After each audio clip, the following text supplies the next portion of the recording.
নমস্কার, আমি অলোক মদক। আমার স্মার্ট স্টাডি এডুকেশনাল চ্যানেলে আমার সকল উচ্চ মাধ্যমিক পরীক্ষার্থী ভাই বোনেদের আমার আন্তরিক শুভেচ্ছা, ভালোবাসা জানাই। আগামীকাল 2025 শিক্ষাবর্ষের পুরাতন সিলেবাসের শেষ দর্শনের পরীক্ষা। এই পরীক্ষায় আশা করি সকল ছাত্রছাত্রীদের সকলেরই প্রস্তুতি তুঙ্গে। তবু এই সময় কিছু গুরুত্বপূর্ণ প্রশ্ন আমি তোমাদের সামনে তুলে ধরছি, যেগুলো তোমরা দেখে গেলে নিশ্চয়ই উপকার হবে, এবং তোমাদের উপকার হলে আমি নিজেকে ধন্য মনে করব। প্রথমেই আসি, আমাদের 80 নাম্বার রিটেনের মধ্যে আমাদের দুটো পার্টে কোশ্চেনটা ভাগ হয়। একটা হচ্ছে এমসিকিউ এসএকিউ। এমসিকিউ এসএকিউ, যেটা এমসিকিউ আমরা পাবো 24 নাম্বার আর এসএকিউটা আছে 16 নাম্বার। এখানে একটা কথা বলে রাখি যে আমরা ছাত্রছাত্রীরা কি করি না, আমরা লজিকে বড় কোশ্চেন সবাই করি, এমসিকিউ সবাই করি, কিন্তু আমার কাছে আমার ছাত্রছাত্রীদের একটা প্রশ্ন আমি রাখছি যে এসএকিউটা যদি আমরা ভালো করে করি তাহলে আমাদের এমসিকিউ হবে, বড় কোশ্চেন হবে, এবং এসএকিউটা যদি আমি 16 নাম্বার ঠিকঠাক করি তাহলে আমরা অবশ্যই সফল হব এবং আমরা আমাদের লক্ষ্যে পৌঁছাতে পারব। প্রথমেই আসি আমার 40 নাম্বার ব্রড কোশ্চেনের ওপর। আমরা সবাই জানি আমাদের 5টা প্রশ্ন করতে হয়, 5 8 40। তো এখানে আমার যে প্রথম কোশ্চেনটা, আমার এর দাগে 3-এর দাগে এর যে প্রথম কোশ্চেনটা আমি রেখেছি সেটা হচ্ছে নিরপেক্ষ বচনে পদের ব্যাপ্যতা বলতে কি বোঝো, এবং 4 প্রকার নিরপেক্ষ বচনের কোন কোন পদ ব্যাপ্য ও অব্যাপ্য তা উদাহরণ সহ লেখো। এবং ওর সঙ্গে দিতে পারে যে পদের ব্যাপ্যতা সংক্রান্ত সাধারণ নিয়মটি কি। অথবা যে কোশ্চেনটার দিকে আমাদের দেখতে হবে, অথবা দিয়ে দেখতে হবে নিরপেক্ষ বচন বলতে কি বোঝো, উদাহরণ সহ নিরপেক্ষ এবং সাপেক্ষ বচনের মধ্যে পার্থক্য করো। বা একটা 2 নম্বরের কোশ্চেন ওর সঙ্গে যোগ করতে পারে যে একটা উদাহরণ দিয়ে নিরপেক্ষ বচনের অংশগুলি উল্লেখ করো। এইটা গ্রুপ 3-এর এর দাগের প্রথম কোশ্চেন থাকছে 2025 শিক্ষাবর্ষে। এরপর আসি এর সঙ্গে, এবার এর সঙ্গে যে লজিক থাকছে, লজিক যারা করবে অবশ্যই তাদের প্রতি আমার প্রথম বলা যে আমাদের 2025 শিক্ষাবর্ষে এর দাগে যে লজিকটা থাকবে সেটা হচ্ছে গুণ পরিমাণ নির্ণয় করো। গুণ পরিমাণ নির্ণয় করো 4টে করতে দেবে, আমি অনেক কটা বলে দিয়েছি, এখানে 4টে করতে দেবে, 4টে তোমাদের ঠিকঠাকভাবে করে আসতে হবে।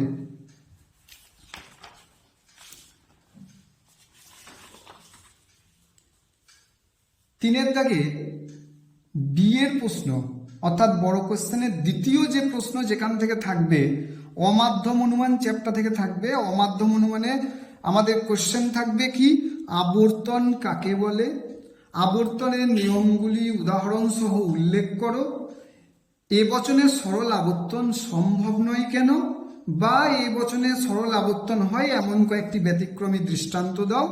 অথবা এর সঙ্গে থাকতে পারে সরল ও সীমিত আবর্তনের মধ্যে পার্থক্য করো। অথবা এর সঙ্গে আর একটা যে কোশ্চেন থাকতে পারে এইটা, অথবা এইটা যে অমাধ্যম অনুমান কাকে বলে, কয় প্রকার ও কি কি, হ্যাঁ, বিবর্তন কাকে বলে, দৃষ্টান্ত সহ বিবর্তনের নিয়মগুলি ব্যাখ্যা করো। এবার এর সঙ্গে যারা লজিক করবে তাদের লজিকে নয় আবর্তন ও বিবর্তন করতে পারে, আবর্তন ও বিবর্তন করো বলতে পারে। তো একটা দিক মনে রাখবে, যখন আবর্তন ও বিবর্তন করতে বলবে তখন আমরা এ লেফটার একবার আবর্তন করব এবং এ লেফটার একবার বিবর্তন করব।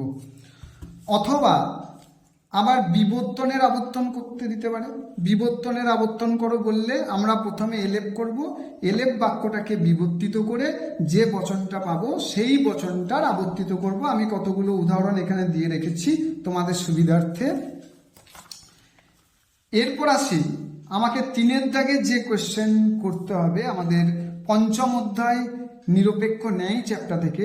সেই ন্যায় চ্যাপ্টার থেকে আমাদের প্রথম কোশ্চেন পড়বে যে নিম্নলিখিত যুক্তিগুলিকে আদর্শ আকারে রূপান্তরিত করে তাদের মূর্তি ও সংস্থান উল্লেখ করো এবং প্রত্যেকটির বৈধতা বিচার করো এবং কোনো দোষ থাকলে তা উল্লেখ করো। আমি অনেকগুলো দৃষ্টান্ত দিয়েছি, আমার মনে হয় আমি 1 থেকে 10 পর্যন্ত 1 থেকে 10টা যে আমি বৈধতার উদাহরণগুলো দিয়েছি সেগুলো একটু দেখে যাবে। হ্যাঁ, হাইলাইট করছি এই ন্যায়টি অবশ্যই বৈধ, কেননা সকল বৈধ ন্যায়ের মতো এটিও 3টি পদ বিশিষ্ট, এরকম একটা দিতে পারে। বা চারিপদ ঘটিত দোষ দিয়ে একটা দিতে পারে, চারিপদ ঘটিত দোষ, যেমন কলকাতা ভারতের অন্তর্গত, দুবাই ভারতের অন্তর্গত নয়, সুতরাং দুবাই কলকাতার অন্তর্গত নয়। বা উভয় নমর্থক আশ্রয় বাক্যজনিত দোষ দিয়ে একটা দিতে পারে, উভয় নমর্থক আশ্রয় বাক্যজনিত দোষ। কোনো মাছ পাখি নয়, কারণ মাছেরা সরীসৃপ নয় এবং কোনো সরীসৃপ পাখি নয়। এইটুকু যারা লজিক করবে, বৈধতা বিচার যারা শিখে ফেলেছো, তাদের জন্য এই কোয়েশ্চেন কটা আমি দিয়ে রাখলাম। আর যারা বৈধতা বিচার পারবে না তাদের জন্য অথবা দিয়ে আমি টিকা রেখেছি যে নিম্নলিখিত বিষয়গুলি সম্পর্কে উপযুক্ত উদাহরণ সহকারে সংক্ষিপ্ত টিকা লেখো। এই টিকা কটা একটু দেখে যেও। কি অব্যাপ্য হেতুদোষ, অব্যাপ্য হেতুদোষ, নিরপেক্ষ ন্যায়ের সংস্থান, এটা মোস্ট ইম্পর্টেন্ট, এটা হচ্ছে মোস্ট ইম্পর্টেন্ট, নিরপেক্ষ ন্যায়ের সংস্থান। আর দিতে পারে অবৈধ পক্ষদোষ, নিরপেক্ষ ন্যায় বলে একটা দিতে পারে, নিরপেক্ষ ন্যায় দিলেই নিরপেক্ষ ন্যায়ের তোমার গঠন দিতে পারে। হ্যাঁ, তারপর সাধ্য পক্ষ হেতুপদের কাজ দিতে পারে। আর দেখবে চারিপদ ঘটিত দোষ আর অবৈধ সাধ্য দোষ। এই কোশ্চেন কটা করে যাবে। এটা হচ্ছে 3 দাগের সি এর দাগের কোশ্চেন। ডি এর দাগে আমাদের পদ্ধতি, মিলের যে পরীক্ষণমূলক পদ্ধতি আছে সেই পদ্ধতি থেকে আমাদের একটা বড় কোশ্চেন করতে হবে। তো আমার সাজেশনে প্রথমেই আমি রেখেছি যে মিলের অন্যয়ী ব্যতিরেকী পদ্ধতি ব্যাখ্যা করো। মিলের অন্যয়ী ব্যতিরেকী, এবার দেখো মিলের অন্যয়ী ব্যতিরেকী পদ্ধতির অনেক নাম। যৌথ পদ্ধতি দিতে পারে, সংযুক্ত পদ্ধতি দিতে পারে, দ্বৈত অন্যয়ী পদ্ধতি দিতে পারে। হ্যাঁ, যেটা যে নামটা দেবে তোমরা কিন্তু ভয় পেও না, এটা মিলের অন্যয়ী ব্যতিরেকী পদ্ধতি লিখতে হবে। কি লিখতে হবে না, সংজ্ঞা দিতে পারে, আকার, দৃষ্টান্ত, 2টি সুবিধা এবং 2টি অসুবিধা। এছাড়া আর একটা যে অর দিয়ে থাকবে, হ্যাঁ আমি একটা কোয়েশ্চেন রেখেছি যে মিলের অন্যয়ী পদ্ধতিটি আলোচনা করো, অন্যয়ী পদ্ধতিটি আলোচনা করো। এবার দুটো পদ্ধতির মধ্যে একটা নাম উল্লেখ করে দেবে এবং একটা উদাহরণ দিয়ে দেবে।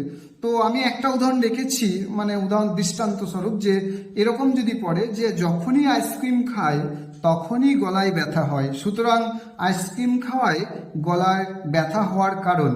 এখানে মিলের কোন পদ্ধতি প্রয়োগ করা হয়েছে? যখন এরকম কোশ্চেন করবে তখন শুধু কোন পদ্ধতি প্রয়োগ করা হয়েছে সেটা লিখে দিলেই তুমি 1 নাম্বার পাবে। দিয়ে তার ব্যাখ্যা দিতে বলবে, চিহ্নিতকরণ, এই যে চিহ্নিতকরণ মানে কোন পদ্ধতিটা প্রয়োগ করা হয়েছে। তারপর সংজ্ঞা, আকার, এখানে সুবিধা দেবে আর অসুবিধা দেবে। এবার আসি ইয়ের দাগে। ইয়ের দাগে আমাদের একটা কোশ্চেন দেবে বা কোশ্চেন এরকম দেয়, নিচের আরোহী যুক্তিগুলির বিচার করো এবং কোনো দোষ থাকলে তা উল্লেখ করো। এখান থেকে আমাদের দুটো কোশ্চেন দেবে, 4 4 8 করে পড়তে হবে। তো আমি যেটা ছাত্রছাত্রীদের বলবো, তোমরা অথবা দিয়ে যে টিকা লেখো, নিম্নলিখিত প্রশ্নগুলির উপর সংক্ষিপ্ত টিকা লেখো। এই যে এই টিকাতে চলে আসবে, 2টো টিকা আমাকে দেবে, 2টো টিকা তোমাকে করতে হবে। আমি আমার সাজেশনে রেখেছি, প্রথম টিকা রেখেছি মন্দ উপমা, মন্দ উপমা রেখেছি, অবশ্যই করে যাবে। আর সহকার্যকে কারণ হিসাবে গণ্য করা জনিত দোষ, অবৈধ সামান্যীকরণ দোষ, অবান্তর ঘটনাকে কারণ হিসাবে গণ্য করার দোষ এবং বহু কারণবাদ।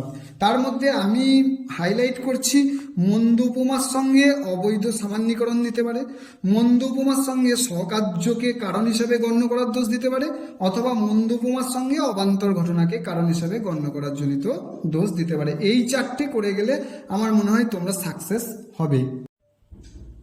নমস্কার আমার স্নেহের ছাত্রছাত্রী, আমার আশা আমার এই সাজেশন তোমাদের খুবই উপকারে আসবে, তোমাদের সাকসেসও হবে, তোমরা তোমাদের লক্ষ্যে পৌঁছাতে পারবে। আর এরকম শিক্ষামূলক ভিডিও পেতে তোমরা আমার চ্যানেলটিকে সাবস্ক্রাইব করে দিও। আর হ্যাঁ, যেন লাইক, শেয়ার আর বন্ধুদের মাঝে শেয়ার করতে ভুলো না। ধন্যবাদ, ভালো করে পরীক্ষা দাও, তোমাদের প্রতি শুভকামনা রইল। নমস্কার।